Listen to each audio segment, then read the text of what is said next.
Estelle Wagner, vous, avec l'Exil, votre premier roman, c'est une trilogie, hein, elle vient de s'achever, je n'ai même pas encore le troisième, je crois qu'il vient de sortir. Il est là, je l'ai vu, voilà, absolument. Vous nous racontez une histoire, d'ailleurs dans la région, c'est rare, souvent, ça se passe dans les Vosges, en particulier. Ça démarre en tout cas. L'héroïne est vosgienne, oui. Absolument, donc c'est pas si fréquent, de la fantaisie ancrée dans une région dont on est originaire. Et il s'agit d'une histoire de meute de loups-garous. Alors évidemment, une histoire de meute de loups-garous, on a bien compris, on est dans la fantaisie urbaine, ce que certains appellent la mythique. Bon, c'est un terme français, mais en fait, en réalité, c'est pas un terme anglo-saxon du tout. C'est une création un peu commerciale. On va dire fantaisie urbaine, finalement, ça nous dit les choses. Et là aussi, du fantastique, de la terreur, et évidemment des personnages. L'héroïne... en fait, elle a quelques petits problèmes d'adaptation. Elle semble avoir des problèmes avec sa famille. Donc, on voit toujours dans la fantaisie urbaine, à la fois, il y a le fond, qui est une histoire de fantaisie, avec des personnages, des créatures. Ben, on est complètement dans le sujet. Et c'est aussi, évidemment, une réflexion sur des problèmes concrets, de gens concrets, comme vous et moi, et qui se heurtent à des difficultés, y compris parfois avec sa propre famille. Pourquoi vous avez choisi comme figure de votre premier roman les loups-garous, Estelle Wagner? Je lis beaucoup de fantaisie urbaine à la base. Et je crois que j'ai fait une overdose de vampires. Alors que les loups-garous, je trouvais, on pouvait encore développer un peu. Il y avait des choses qui n'avaient pas été vues. Et j'avais envie vraiment de développer ça. C'est vraiment parti d'une idée à la base, les morphes et les polymorphes. Donc on parle de loups-garous, mais en fait il y a toutes sortes d'animaux, toutes sortes de créatures, avec une mythologie qui leur est propre. Et je trouvais qu'il y avait vraiment quelque chose à faire avec ça. Donc je me suis lancée. Anna Starobinets, d'abord je vous ai découverte par des nouvelles publié il y a déjà quelques années, et évidemment il y a la figure de Baba Yaga, le folklore russe traditionnel, mais il y a un certain nombre d'autres personnages, je dirais, qui ne sont pas aussi connus et qui sont en tout cas plus intimes. La peur qu'on trouve dans vos histoires, elle vient d'où, Anna Starobinets?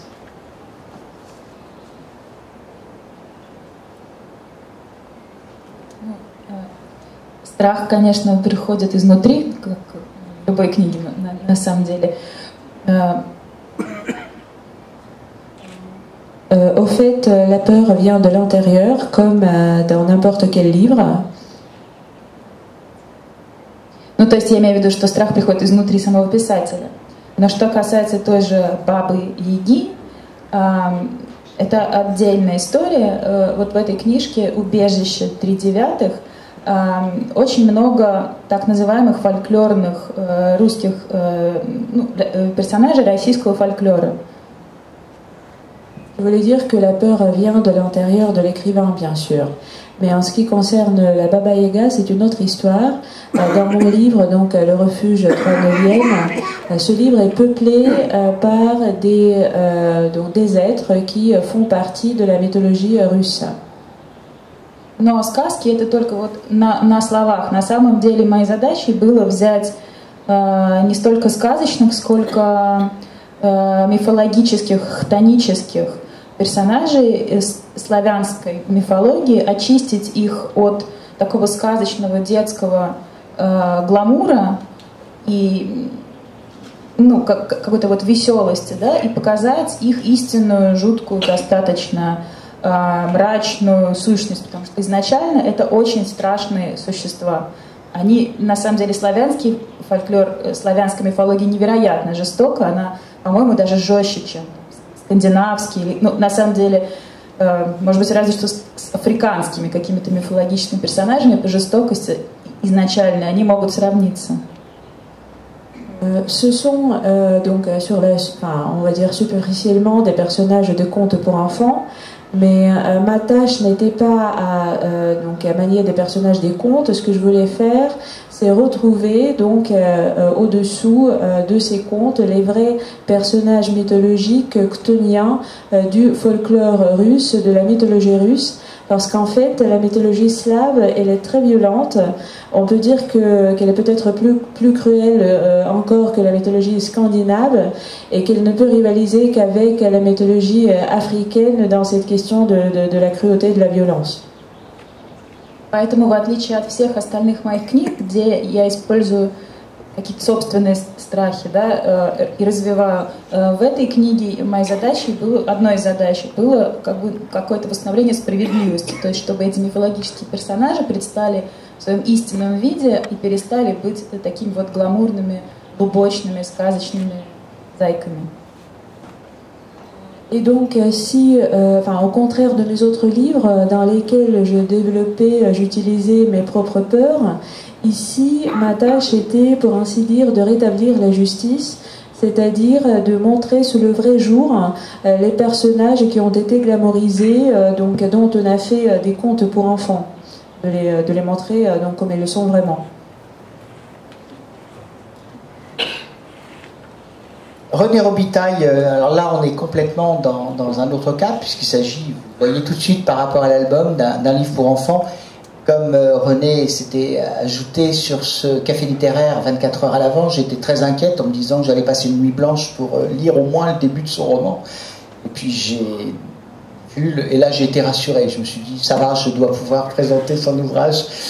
Mais au-delà de cette plaisanterie, j'insiste sur le fait que c'est intéressant aux Imaginales parce qu'on n'a pas beaucoup d'auteurs qui écrivent pour les enfants. Pour les adolescents, les collégiens, il n'y a aucun souci, il y a beaucoup d'auteurs. Mais pour les enfants, c'est vrai que c'est une catégorie auquel on va commencer à s'intéresser parce que une partie des amateurs d'imaginaire prennent de l'âge, une partie d'entre eux ont des enfants, y compris de cet âge, et donc voilà. Petit extrait, quelques lignes, puisque beaucoup de dessins, peu de texte. Castor frémit. Il soulève une paupière, il n'en croit pas ses yeux. Grand-mère s'étant morphosée en femelle ours. Bonjour, cher Bariba, murmure Castor, l'architecte avec respect. En route, grogne l'ours. C'est quoi, sans morphoser, René Robitaille? Je suis conteuse de métier, ce qui fait que... En fait, c'est un petit peu la raison pour laquelle vous m'avez invitée ici au départ. Et puis, effectivement, le mot amorphosé appartient beaucoup, je dirais, au monde des conteurs. À savoir que... oui, c'est une façon de se... C'est comme si... Moi, j'ai une image, en tout cas. Quand j'entends le mot amorphosé, j'ai l'impression que je vois la personne se transformer et prendre soudain la forme soit d'un animal ou d'autre chose. Dans ce cas-là, bon, ben, c'est une grand-mère qui va partir dans la quête pour retrouver son petit-fils qui a été kidnappé, enlevé par le grand carcajou. Le carcajou, il y a plusieurs personnes qui pensent que c'est un animal qui est mythique. Mais il habite... T'en as déjà vu un, toi? Je crois pas, non. Peut-être Au zoo à Saint-Félicien, pour ceux qui sont déjà allés au lac Saint-Jean. Oui, sinon, très difficile à trouver, mais c'est un animal qui existe, qui ressemble à un ours, entre le blaireau puis l'ours, disons, de la taille d'un gros chien, mais avec une queue et des poils... hallucinamment long qui touche presque par terre, des crocs épouvantables et des griffes comme dans tes livres. Puis, c'est ça. Donc, c'est une légende qui est autochtone, en fait, qui vient des Amérindiens du nord du Manitoba, au Canada, et qui nous raconte, donc, avec beaucoup de spiritualité, tout le pouvoir de cette femme-là, la grand-mère, par tout le respect qu'ils ont par rapport aux personnes âgées, comment cette grand-mère-là va utiliser le pouvoir des plantes pour aller vaincre l'esprit maléfique de la forêt, le grand carcajou.